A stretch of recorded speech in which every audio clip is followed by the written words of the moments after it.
Well, thank you very much for coming, everyone. My name is Fiona, and I'm Mark. Hello. we're both from Green Software Brighton, and we're going to tell you a little bit about the organisation. First of all, a little bit about who we are and what we do. So, as I said, my name is Fiona. I run my own business called Macknowlogist. My focus is UX design, strategic design, and what that means on a day-to-day basis is I'm a product manager. So I focus on learning, strategic change, and sustainability. So I'm working, just to give you an idea of the kind of work I do. At the moment, I'm a product manager for a learning application teaching young people how to code, and that's going to be released across the UK. Over to Mark. Yeah, so I work for OVO. We're a UK energy company. Fun time to be in energy at the moment with what's going on in the world. So I'm digital sustainability manager there. So all the stuff we're talking about today, that's what I'm doing day to day. So trying to measure what our carbon emissions are and other environmental impacts from our use of tech and creation of software, also like the hardware we use there and the interactions our customers have with our websites and our web apps, and then thinking of ways to educate our teams and how we can reduce those impacts. And who is Green Software Brighton? Well, we will tell you. So a local tech community of people curious about how digital technologies impact the environment. What that means in practice is that we run talks, we run workshops, panels, roundtable discussions. So did anyone here go to Evolve as part of Silicon Brighton's big conference they ran last year for the first time? You're going to the next one? Well, I mean, yeah, well, definitely come this year because they are in the Brighton Centre, so we need as many people to come as possible. Where was it? It was at the Corn Exchange, and it was a bit tight because there were like a lot of stalls and things, which was lovely. However, the space, there's definitely going to be enough businesses that want to have stalls, and it's a great way to meet people from across Sussex or people all the way up to London area. So yeah, definitely recommend you go to that. I think we have a slide for a discount for that. Yeah, I was just thinking. Yeah, maybe we don't. To put that in I will add it to the deck while you're talking. I think the discount code is just GSB. Yeah, GSB. So if you go to the Silicon Brighton site, you can buy a ticket, and if you buy your ticket with the discount code from us, you will not only get a sizable discount, but you will also help contribute some funding to the group, which really makes a huge difference. Yeah. There's two others of us as well, isn't there? Yes, we must, and we didn't have them on the slide. So we also are joined as co-organisers by the founders, Adam and Ollie. So Adam Newman and Ollie. I'm suddenly having a blank moment. Winks. Winks. And they also run together Written Branch, which is a company that focuses on measuring sustainability in sort of from the development side, back end and front end. They do fascinating work. So if you go to the Written Branch site, they have some really interesting papers about measurement, and they also do some work around kind of looking at hosting and things like that too. Yeah. Would you add anything else to what I just said? No. Okay. Come along. Come along to our events. Come along to our events, definitely. We run. It's like the third Wednesday of the month, I think, isn't generally. it? At Runway East, which is right next to the station, so very convenient for popping over from Worthing. And we are not just kind of one type of tech professional, we are always diversifying. So yeah, we've got UXers, content designers alongside developers, architects, and various other roles. Yeah, anyone who works with software in some shape or form is welcome. Definitely.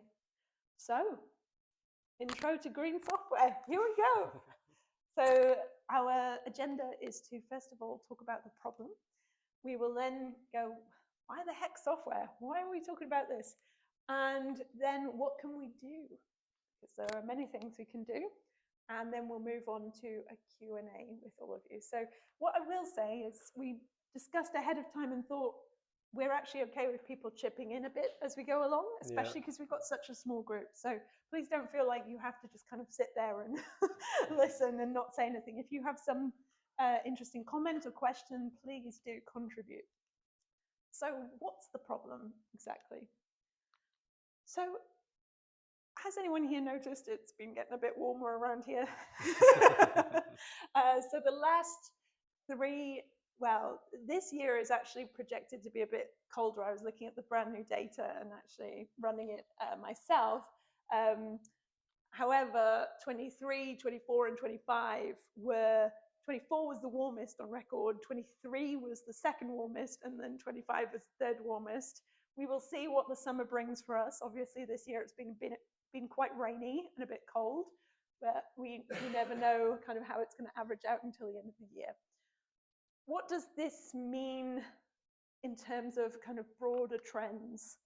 What it comes down to is, in short, the world has gone off track. So having a look at some of the data from the IEA, so the International Energy Agency, we had, of course, the Paris Agreement, right, from 2015. So this said that we needed to hold the increase in the global average temperature to well below 2 degrees Celsius above pre-industrial levels, and to limit the temperature increase to 1.5 degrees Celsius above pre-industrial levels. So in 2025, for the first time, all of the international agencies' scenarios for energy projections will surpass 1.5 degrees by 2030. So what does that mean? They have 3 scenarios. They essentially have a scenario that looks at sort of the current practices. They have one looking at what the sort of pledged practices, the pledged policies that are going to come in from international governments, and they have one that looks at net zero emissions for the 2030 goal. So it's sad to think that all 3 of those projected scenarios are now saying, no matter what, we're going to go over what we were aiming to do. However, please do not lose hope. This talk is not about losing hope. Bear with us. However, it's helpful to see. I think this was one of the more helpful visualizations just to show how off track we have been going since 2020. And sadly, a lot of that is to do with kind of big policies that have come around and changes to the way that things work, both in sort of the world in terms of, oh, hang on, we don't want a software update right now, thank you. Both in terms of kind of how things like international transportation happen, also in terms of how information technology works. So we'll be going into that in more detail. Also, to add to the depressing news of, how many of you have heard of the planetary boundaries? Okay, so planetary boundaries, helpful sort of, it's a research group based in Stockholm, and they look at sort of key values that are being exceeded that point towards sort of real catastrophe for the Earth. So there are 9 planetary boundaries, and as of last year, we have now crossed 7 of them. So we've just crossed over into ocean acidification. So there is a lot going on. What I will say is there's quite a lot of things where it's like correlation versus causation, even though we're looking at, say, the temperature change. There are a lot of different other factors going on that we can make a change to that potentially could start to turn things around. Also come out very, very recently, which I was reading into, is the Intergovernmental Science Policy Platform on Biodiversity and Ecosystem Services. Really runs off the tongue, that one. But this one I found really interesting because it was just the idea that so much of what we do in business is detrimentally impacting the diversity of ecosystems. So 7.3 trillion global public and private finance funds in 2023, with directly negative impacts on nature, of which private finance accounted for 4.9 trillion, with public spending on environmentally harmful subsidies of about 2.4 trillion. So public spending is the one that really gets me, that so much money is going on things that are known to be environmentally detrimental. So why is this our problem?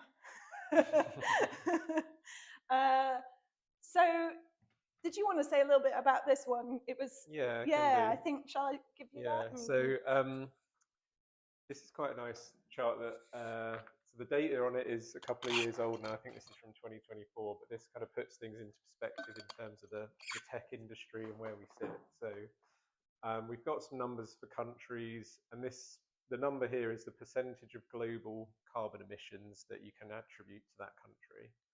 So Poland's about 0.7%, same with Italy, UK, they're all pretty similar. France there, Germany jumps up a bit, 1.29%. So that's like how countries sit in terms of percentages of global emissions. For industry, so your kind of classic ones you think of when you think of carbon emissions, so flying, aviation and shipping. So they sit around, aviation's just under 1%, shipping's nearly 1.5%. So it's quite hard to pin down a number for tech, and a few studies have tried it over the years, but if you Google this, you'll find like lots of different numbers or ranges of numbers, but so we've put some of them in here. So some studies put it at 2.8% of global emissions in terms of where we're at in the sector. That's already sounds pretty bad, right? But then some other studies put it at nearly 4%. And this particular study was done in 2021. And so before ChatGPT, AI went mad really. So you can hopefully safely, well not hopefully, you can probably safely assume that that number's gone up. But like I say, it's really hard to pin down these numbers. So yeah, nobody's got a great handle on it, but this is where kind of the people that are researching put it.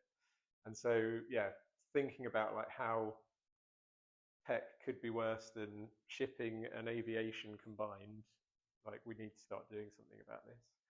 And I think the problem is that tech is always a small bit of a company potentially, so people forget about it because they want to worry about the travel and all the other things. But if you add all of that tech together across all the companies in the world, then it adds up to a big number. Yeah. So I find this really interesting. The data is a little old. However, it's good to see just how much has changed since 2015. So internet users going from 3 billion to 5.3 billion. So a change of 78%. Internet traffic going from 0.6 zettabytes to 4.4 zettabytes. That's plus 600%. Now, I'm not going to go through all the numbers on this slide, don't worry, because it's actually really hard to fathom these numbers. And I like numbers, so I've decided to give you some translations as to what these numbers mean. So that's internet users 5.3 billion in 2022. That's about 70% of people alive today. Wow, okay. Internet traffic, 1 zettabyte is 10 to the power of 21 bytes. Which is really even hard to visualize, all of those zeros, for me anyway, or 4.4 zettabytes is 21 times the number of stars in our galaxy. Data center workloads. This one's an interesting one, so 800 million, so that's 11.6 times the population of the UK in 2023. So that's quite a lot of data center workloads.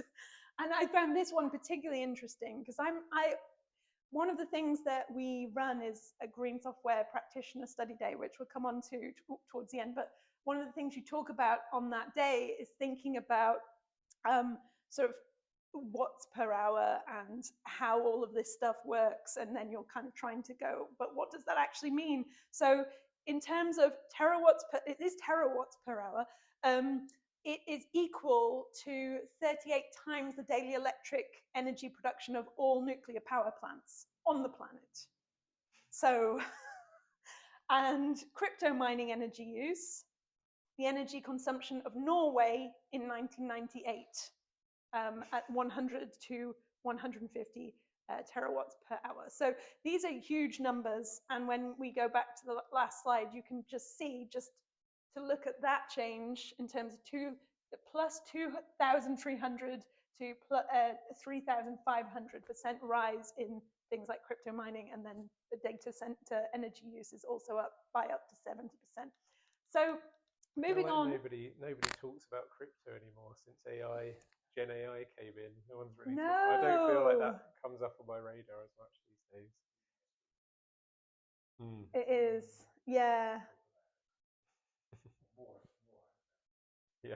Well, yeah. I mean, I'm still on a newsletter where there's like a whole bunch of people still obsessed with crypto. So I don't know why I'm on that newsletter, but so yeah, this one I also found interesting. Again, it's from the latest report on from the IEA on the World Energy Outlook in 2025. So electricity generation for data centers in the United States going just, you can see this giant rise, and you can see that that is projected to just keep going up. But the, you know, where we are about here, you can see that kind of rise going up since 2023. So and the alarming thing is that they're sort of saying that the demand for natural gas is not going to go away. And the whole idea of the Paris 2015 agreement is that the demand for fossil fuels would end, that we would replace it with alternative fuels.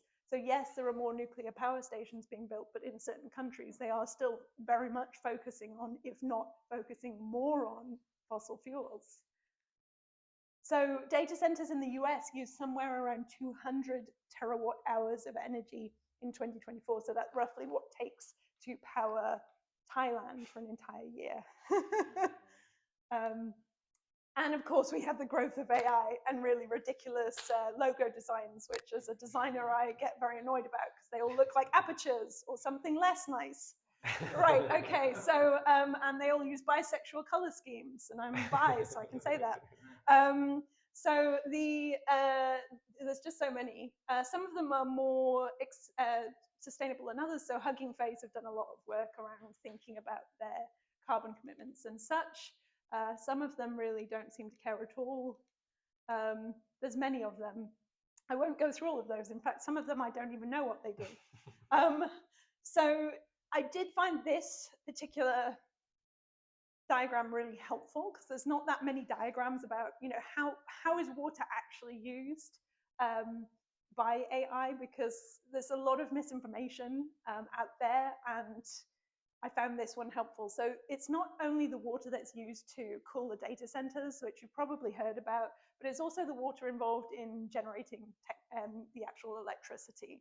So that's, we have to think about, you know, how much is coming from all of that. And yeah, I do think that this is probably the clearest in terms of showing the kind of cooling tower, and that's coming from your kind of potable water source, if you will.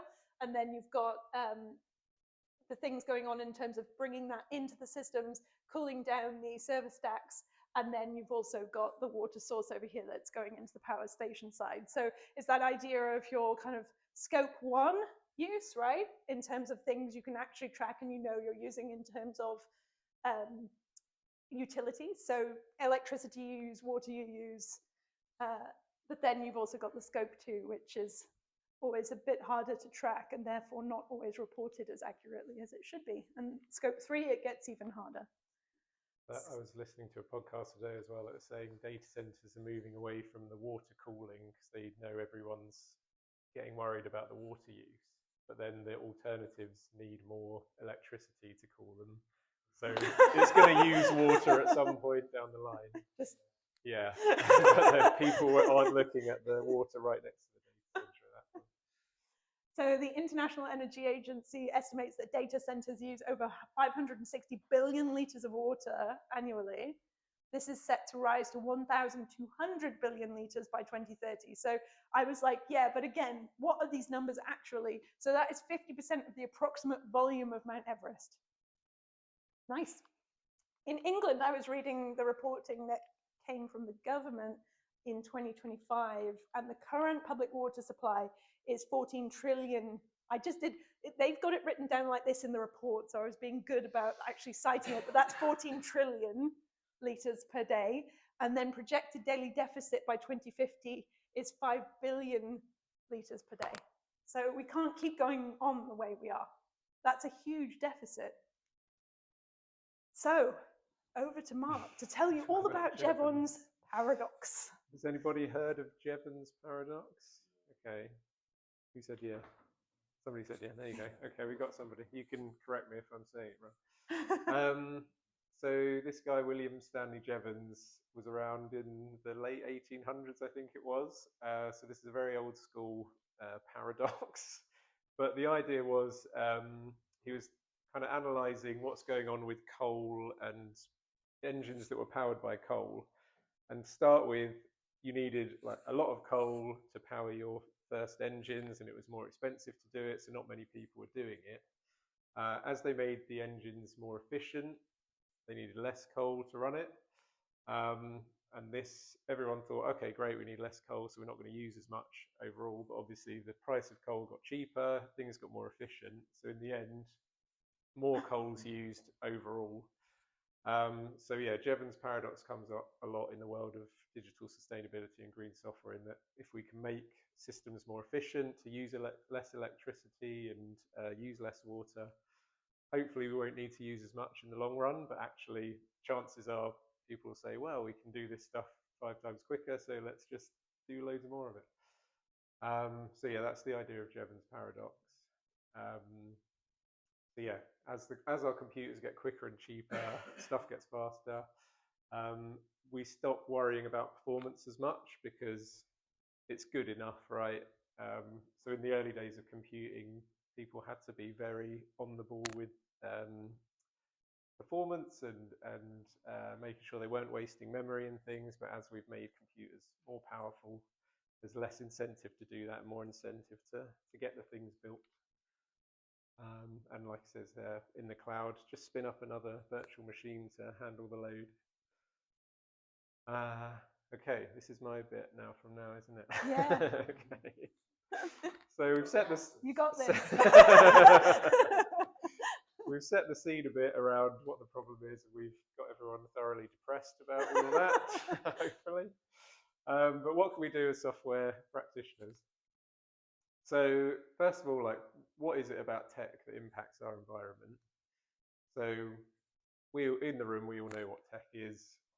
It's TVs like this, it's clickers, it's laptops, it's anything that, well, basically it's software that runs on hardware at the end of the day, whether that's your end user device or something running in the back end or whatever it may be. And so what drives the impacts? Well, really, it is just the hardware. So we've got 2 phases of hardware. We've got the phase where we're producing it. So we're mining for the raw materials, we're manufacturing the devices, we're shipping them around the world to their end users. And then we've got the use phase where we switch it on and we need energy to run it. We've got these 2 kind of concepts of emissions of hardware. So we've got the embodied emissions, which is that kind of production side. Before you've even switched it on, it's got this embodied carbon in that device. And then you've got the operational emissions. So when you do switch it on, depending on where in the world it's running, there's going to be a different mix of fossil fuels or renewables powering that energy. And so that's going to change the carbon intensity of the energy that you're using. So we've got 2 symbols or letters next to the things here, and these are going to come into play later on. We've got a little formula, so brace yourselves, there's going to be some maths. We already had some maths. Go for more. I know it's late on a Thursday. So yeah, if you remember that embodied emissions is the M and operational is the E, we'll revisit that later on. But really what it comes down to is that hardware results in a depletion of natural resources, so getting all of that stuff out of the ground, or whether it's the water that's being used for cooling and energy generation. And then greenhouse gas emissions, so we use this term of CO2 equivalent to cover all of the greenhouse gases, but carbon is the majority, so everyone kind of uses that as the umbrella term. So if you ever wondered what that E on the end of CO2E is, that's what that means. So that's the problem. We've got loads of tech. We're using it more and more every day, and it's hardware really that's the issue. What do we need to do? So we need to make sure that we're using less natural resources, and we need to make sure that we're producing less of these greenhouse gases. And there's 4 things we can think about here. So one is to make less hardware, so we're not going back into the ground to dig up more stuff and all of those embodied emissions. The hardware that we do have, try and use it for as long as possible, so those embodied emissions kind of year on year are less. We want to use less energy overall because there's not enough renewable energy to power everything. And the energy that we do use, we want to make sure it's as clean as possible. But how do we do it? So what's driving the demand? So it's hardware's the problem. That's the issues, the natural resources that we're running out of, and the energy that we're using to power it. It's resulting in these greenhouse gases. Why do we need hardware? Come on, animation. Come on, hardware. Because we need software to run on it. And so software and hardware, that's our digital, ICT, tech, whatever you want to call it. Why do we need software? It's those pesky customers, those consumers. So yeah, this is like the driving thing at the end of the day is that people want to use software, and that's not going away. So what we need to think about is how do we optimize along that chain of mining, production, shipping, running, and disposing of it at the end of its life. And the dirty secret that we have in our industry is that it's down to us as practitioners and how we design this stuff, how we implement it, how we run it, how we deploy it, how we host it, all of that stuff. And we've got the power to reduce that, right? Hello, Green Software. So that's where we come in. This is where we start to get to the positive of what we can be doing. So what do we think Green Software is? So our definition of Green Software Brighton, we think that it's about recognizing how we build software matters and finding the opportunities along that software development lifecycle to optimize for our environment. So like we said, we want to deplete less resources, we want to produce less emissions by using less hardware and using it for longer, using less energy and using cleaner energy. And the Green Software Foundation, who are a great resource for lots of standards and tooling in this space, so I recommend you check them out, but they have these 3 green software principles. So one being energy efficiency, so we want to use the least amount of energy or electricity to do the work that we need. Hardware efficiency, we want to use the least amount of embodied carbon from that hardware. We want to use it for as long as possible. We want to make sure we maximize the use of that hardware while it's running. And then carbon awareness. So this is thinking about that mix of fossil fuels and renewables on the grid and trying to target energy use when there's more of those renewables and do less when there's more fossil fuels on the grid. But how? So we talked about the software development lifecycle. So we've got all of the phases all the way from planning through to implementation, through to deploying and maintaining at the end of while it's up and running. And there's loads of roles. So we could ask around here, like what you guys do, and I'm sure there'd be a bunch of different roles in the world of software. But each role has different opportunities. So we've kind of broken it down into 3 buckets here: design, dev, and deploy. So thinking about the world of UI and UX and design, so there's things you can do to make your web pages lighter, make sure that you only thank you, my assistant Fiona there, where there's books about this stuff. But yeah, like lighter web pages, trying to make sure your customers move through the journeys as quick as possible so they're not sat there using energy on their devices. Dark mode is very good for certain screen types to reduce the energy use on those. So yeah, a bunch of things like that. And like Fiona pointed out, there's books on this stuff that you can read up on.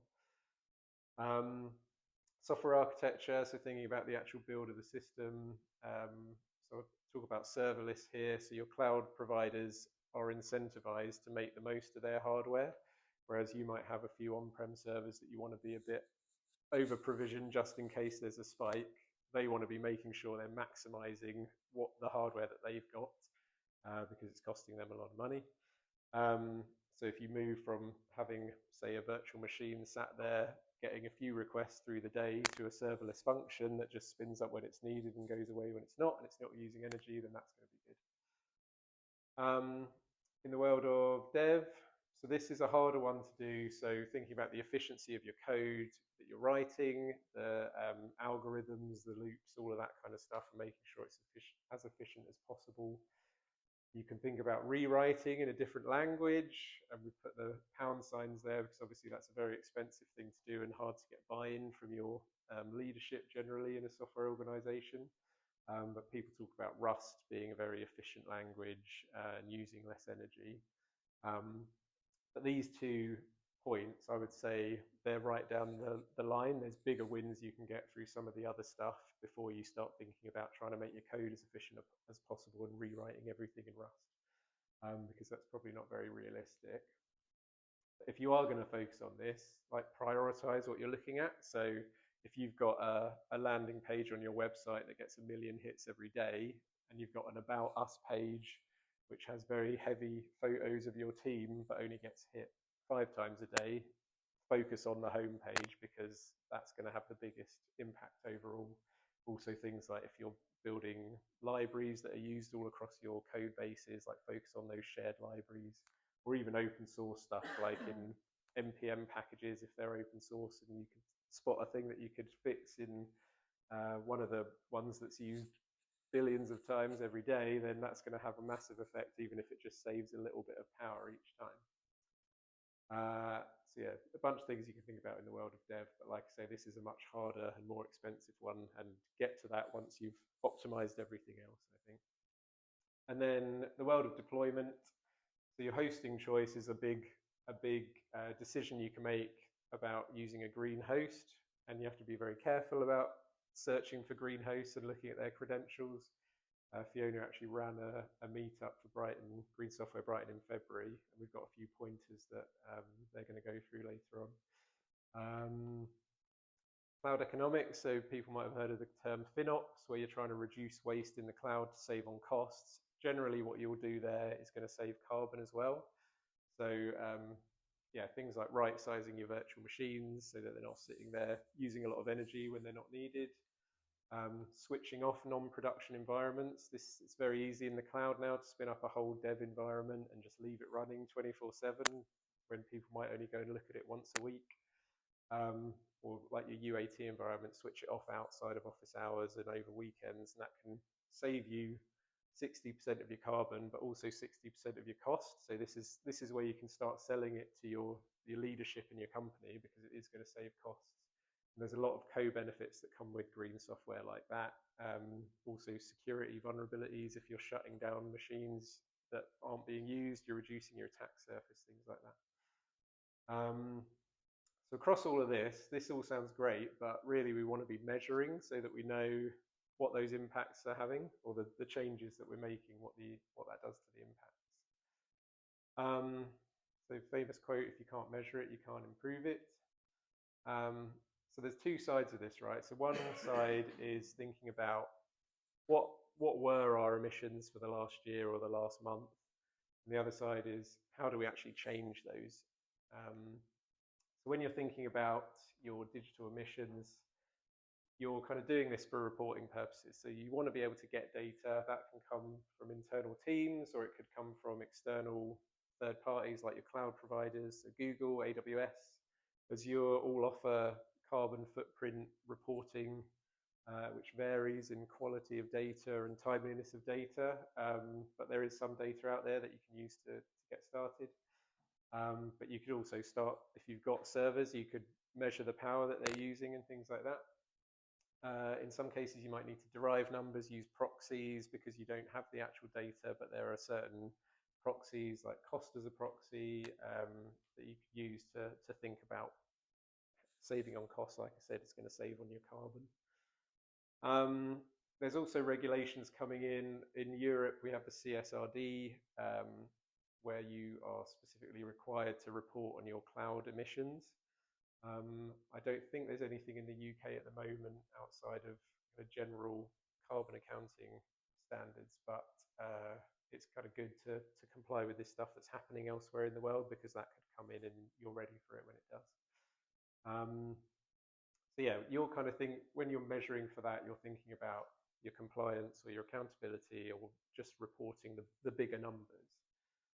But when you want to actually think about how you drive change in the organization, this is where the maths bit comes in, sorry guys. So there's an ISO standard called the Software Carbon Intensity, specification, and this comes from the Green Software Foundation, or the SCI. And what it is, it's a way to like create a rate of your software carbon intensity. So I'll talk you through these numbers. It's not a crazy complicated formula, but Yeah, you do. doesn't work on the screen. So you've got your E here. So thinking back to the previous slide, E was your operational emissions. So this is the energy that's needed to power your software. You multiply that by I, so that's the carbon intensity of your software, and that's again where you're thinking about the mix of fossil fuels and renewables on the grid, where that energy is coming from. You add that to your M, which is your embodied carbon of the hardware that it's running on. And then what you do is you put that over this functional unit of R. So the idea is that R could be something like the number of requests to a web API. It could be the number of pounds you make in profit as a company. It could be the number of customers or users you have. And the idea is that you can then track that as a rate. So potentially your number of users goes up, and so does your total carbon emissions. But if your SCI for a particular piece of software is going down, like the rate of carbon per user, then you're making the right changes to kind of reduce the impact that that has. So yeah, that's a way of kind of tracking it over a functional unit that makes sense to your piece of software or company or whatever it may be.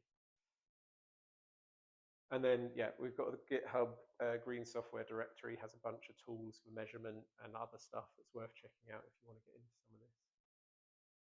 So talk a bit quickly about carbon intensity. So yeah, we've mentioned that there's a different mix of renewables and fossil fuels on the grid. So I took this screenshot from energydashboard.co.uk. So if you want to get really energy nerdy about this stuff, you can dive into the stats. But what's cool about it is it shows you the mix of different things coming in. So wind is quite a big part of what we had on Saturday morning at 11. You've got a bit of solar, quite a lot of gas, and the purple one is imports. So we have imports that come from other countries. Then you have to think about the carbon intensity of the grids that make up those countries. But what's great is there's so much data around this part of the system. So people have built APIs off the back of it. There's a great website called Electricity Maps where you can see a live view, kind of color coded, of what's going on around the world. So yeah, going back to this principle of carbon awareness from the Green Software Foundation. So there's two kind of levers you can pull here. So one is, where in the world is your compute running? So with the cloud, you've got cloud regions all around the planet, and there's going to be different mixes of all of this stuff going on there. So if you're free to move your compute to a greener region, that's something you can do. But if you're restricted because of data regulations or things like that, you need to keep it in the UK or the EU, then the other lever you can pull is when. So you can see on this chart at the bottom, this is the carbon intensity of the UK. So I think this is Friday morning at midnight, going all the way through to Saturday at 11 when I looked at this. You can see, like, in the middle of the night between Friday and Saturday morning, the carbon intensity is very low. So, and then compared to like Friday evening when everyone's got home and switched on their dishwasher and TV and oven and whatever to make dinner, the national grid have to spin up more fossil fuels to kind of meet that demand. So yeah, what you can think about is, can I use an API to, if I've got a job that doesn't need to run right now, it needs to run in the next 24 hours or the next week, can I use an API to tell me, like, where's the best place to run it and when's the best time to run it? But there's also this concept of grid awareness, because if everybody starts doing this, it doesn't help, because they're just going to have to start spinning up fossil fuels to meet the demand here, because everybody moved their compute to midnight on a Friday. So there's nuance. I think at the moment, not enough people are doing it, so we don't need to worry about that right now. But eventually, when the industry catches on that it's cheaper to run stuff at greener times, then that's going to become more of a factor. So we talked about the technical challenge side of things. Really, it's a cultural challenge, though, because you guys are here, you're probably interested in it, you want to do it, but really it's making it happen at the companies that you work at. So we've got a few pointers around the cultural change. So starting to think of environment as a KPI. So in all decisions from the very start of that software development lifecycle, how can we think about the environment in all of those decisions, in design, in planning, in development, in deployments? And how can we make that something that we think about every day? Also be curious. So if you think that nobody's interested in this, you might be surprised how many people haven't really thought about it, and actually once they start thinking about it, they get interested. So if you can start asking questions like, have we actually thought about trying to measure this, or do we do carbon accounting in our organization? Those kind of things can start conversations and start to get the ball rolling. That leads into, we have this, we've got a great belief in the theory of marginal gains at Green Software Brighton. So all of that stuff we talked to you about can be quite overwhelming, and you think, oh God, where do I start? Like, there's so much to do, there's so much to worry about.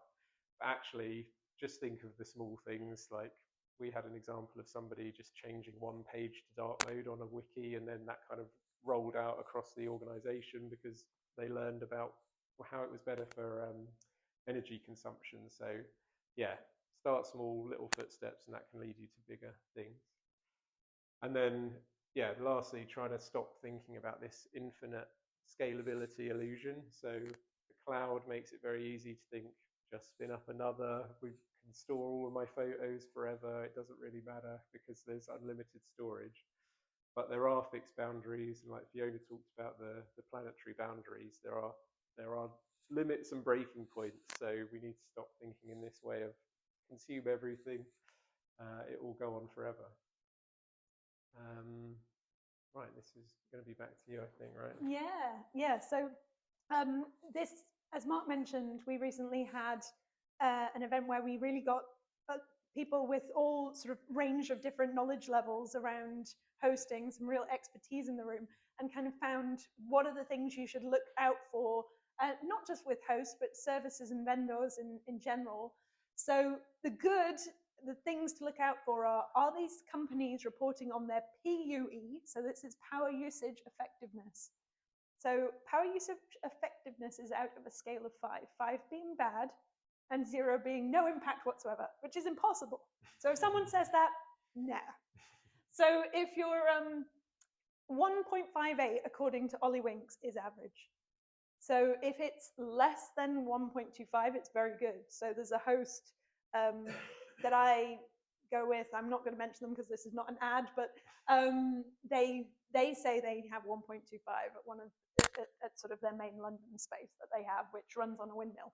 So yeah, you can have a look at where also their power is based, and that's very key. So as Mark said, look at if they should be telling you where their power is coming from. And then the next one is reporting CUE, which is carbon usage effectiveness. It's sometimes harder to find this stat, but feel free to send an email. Definitely, even if you can't get these answers, by asking them, you are challenging them to try harder. So this is the CUE is the total CO2 emissions in kilograms divided by the total IT energy in kilowatt hours. So it's kind of similar to some of the maths you saw before. And then more recently, this is a measure that came out in, I think it was 2011 even originally, which is quite a long time ago now, from an organization, it's a non-profit called the Green Grid, which is water usage effectiveness. Boy, oh boy, would I love to see more people reporting on this. But again, ask, because maybe they'll start doing it. The more people who ask, the more pressure they are under. Yeah. So this is total water liters divided by total IT energy kilowatt hours. So again, similar. Always look for clear policies. So do they have clear policies about their ethics? Do they have actual numbers in their annual report? What I often find in a former life, one of my roles was working as a strategic designer, and I often had to spend a lot of time looking at organizational strategy and 5-year strategy reports, and the amount of time that the stats were just didn't add up if you looked at them in detail. So just take a few minutes to look at a few key figures and figure out, does that make sense? So on that point, what should you be wary of? So definitely be wary of carbon credits. How many of you have heard of carbon credits? Yeah, okay, most people. So these are also known as emissions reduction purchase agreements, or ERPAs. These are essentially a stock market instrument, I think, is a nice way of putting it. And a lot of them have been questioned in terms of their validity. So a good case in point is Climate Pledge Arena in Seattle. Anyone heard of that place? Yeah, so Jeff Bezos, his newish arena in Seattle is called Climate Pledge Arena. Great name. But it has had some controversy around climate, essentially carbon credits they purchased in the Colombian rainforest. So yeah, it's something to look at. Also extensive tree planting. So if they're saying, oh, we're planting loads of trees, well, come talk to us about that in 200 years. And what's to say those trees won't get diseased? Then what does that mean? Is it actually extracting carbon from the atmosphere? It's questionable, because often these types of planting arrangements aren't planting native trees. They're destroying ecosystems. They're not willing to wait for native trees to actually grow. So it's not all it's cracked up to be.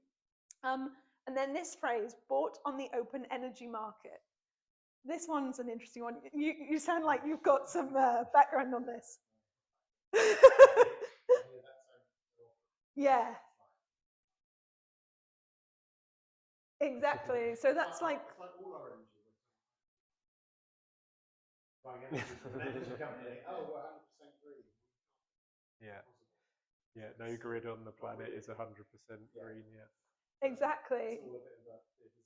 Exactly. I mean, you've hit the nail on the head there, and it relates back to the stats that Mark was showing from the grid before, is that you've always got this mix of energy. So, and in this case, you're buying energy from another country. So it's almost like a promissory note. That energy doesn't even exist.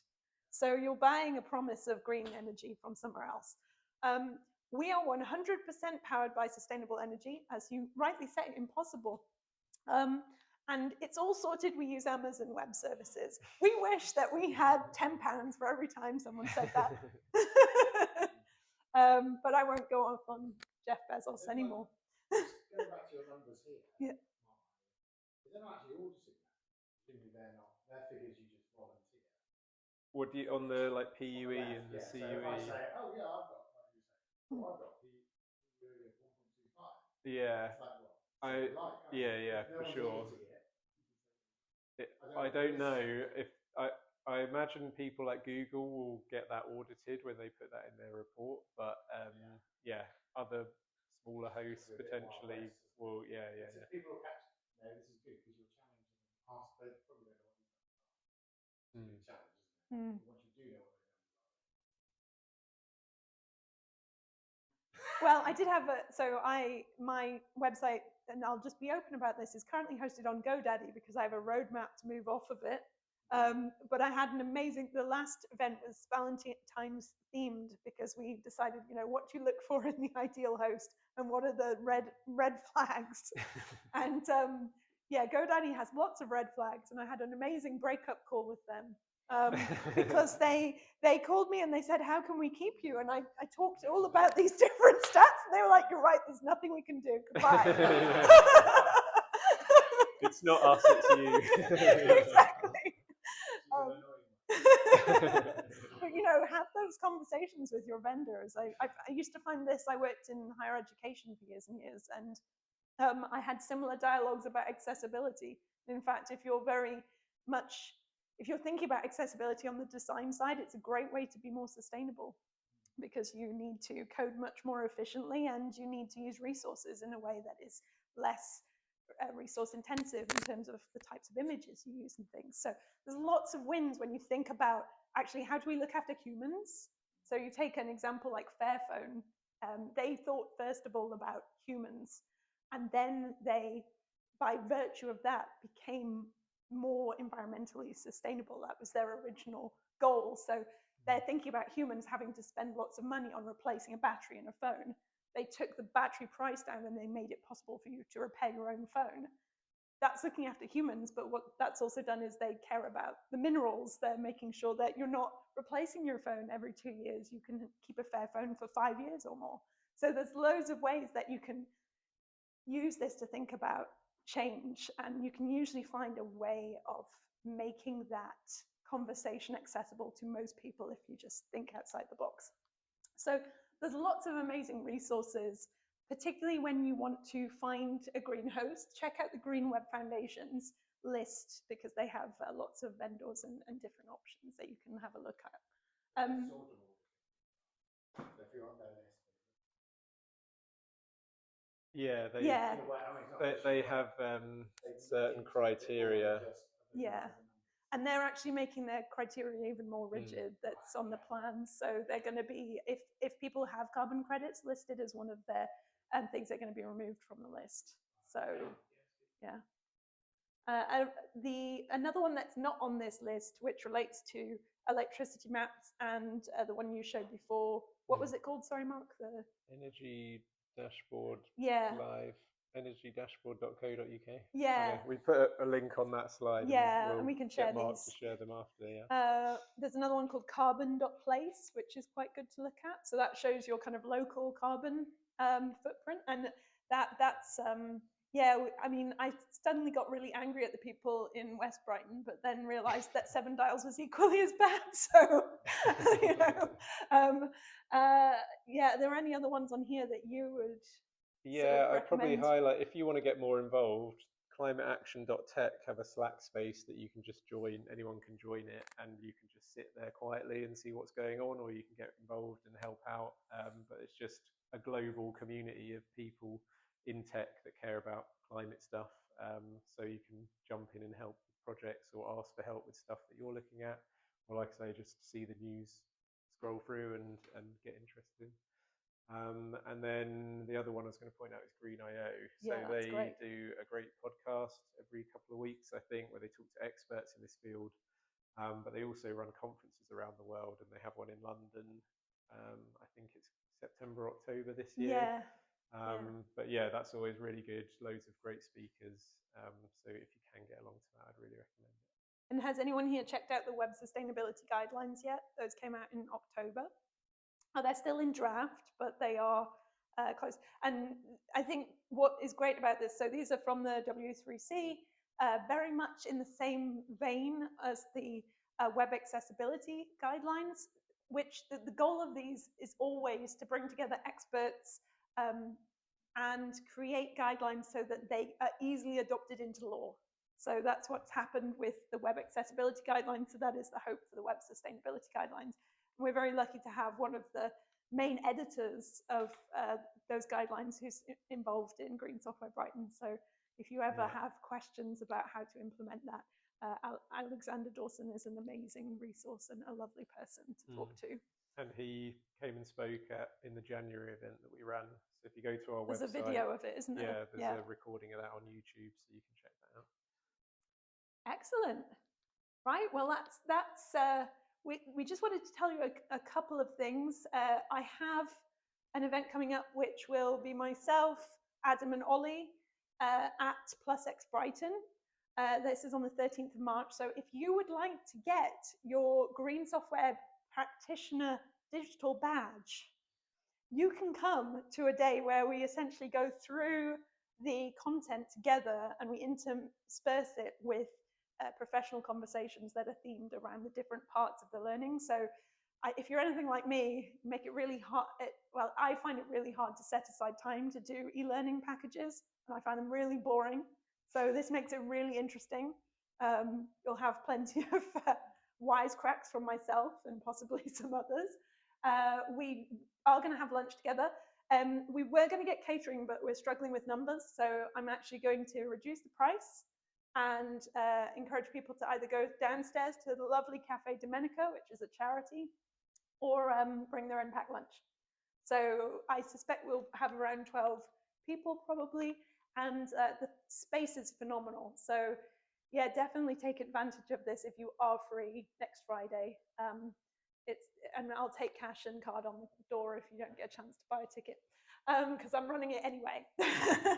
over to you on this one. Yeah, and then our next meetup, which is a couple of weeks from now, on the 18th, is going to be Charles Humble. So he's a podcaster, writer. He's been a tech journalist for many years, and he's going to be giving a talk on green AI. So the impacts of AI, and then what you can do to reduce all of those different phases in the development of AI. So if anyone's working on building AI solutions and is worried about the environmental impacts, then this is going to be a great talk to listen to. And also, if you can't make it to Brighton, it will be live streamed. So if you register on the meetup event, you'll be able to watch it live as well. So yeah, that'll be a great companion piece to the Green Software Practitioner Study Day if you come. Do the AI bit after that. Right, that's the hard sell over. So that's it. Thanks. Yeah. Yeah, that's all we had to say. Thank you for listening, guys.